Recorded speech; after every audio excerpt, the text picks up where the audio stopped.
ছবিটি ঈশ্বরদী উপজেলার প্রথম শ্রেণীর ক্রীড়াঙ্গন আবুল মনসুর খান স্টেডিয়ামের। ঐতিহ্যবাহী এই স্টেডিয়ামটিতে রয়েছে ঠিকাদারি প্রতিষ্ঠানের সড়ক নির্মাণ সামগ্রী।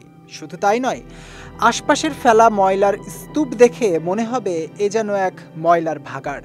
স্টেডিয়ামটির প্রবেশ পথটিও ভরা খানাখন্দে। সরেজমিনে দেখা যায় জরাজীর্ণ অবস্থায় পড়ে আছে এর পশ্চিম পাশের প্যাভিলিয়ন গ্যালারি। পাশের ওয়াশরুমের দেয়াল থেকে খসে পড়েছে পলস্তারা। ময়লা আবর্জনা আর আগাছায় ছেয়ে আছে চারপাশ।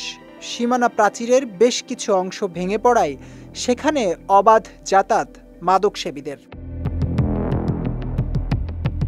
এখানেই শেষ নয়, রূপপুর পারমাণবিক বিদ্যুৎ প্রকল্পের পাইলিংয়ের মাটিও ফেলা হয়েছে এই স্টেডিয়ামে।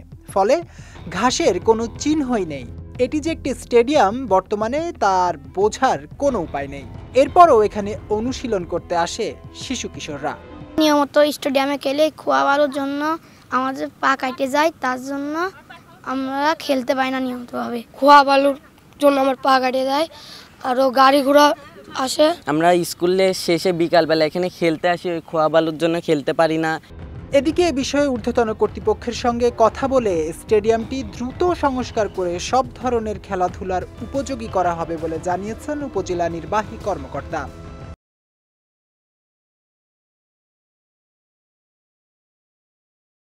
ইতিমধ্যে এই বিষয়টি আমার পৌরসভার সংশ্লিষ্ট শাখার মাধ্যমে আমি কাজ শুরু করেছি এবং অনতিবিলম্বে ঊর্ধ্বতন কর্তৃপক্ষের নিকট এই ঈশ্বরদী পৌর স্টেডিয়ামকে আধুনিকায়ন করার উপযোগী করে প্রয়োজনীয় বরাদ্দ প্রাপ্তির জন্য আমি আমার ঊর্ধ্বতন কর্তৃপক্ষ বরাবর আমি চিঠি লিখব।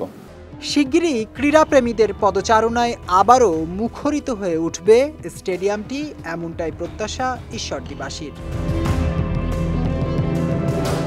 বিজয় টিভি নিউজ ডেস্ক।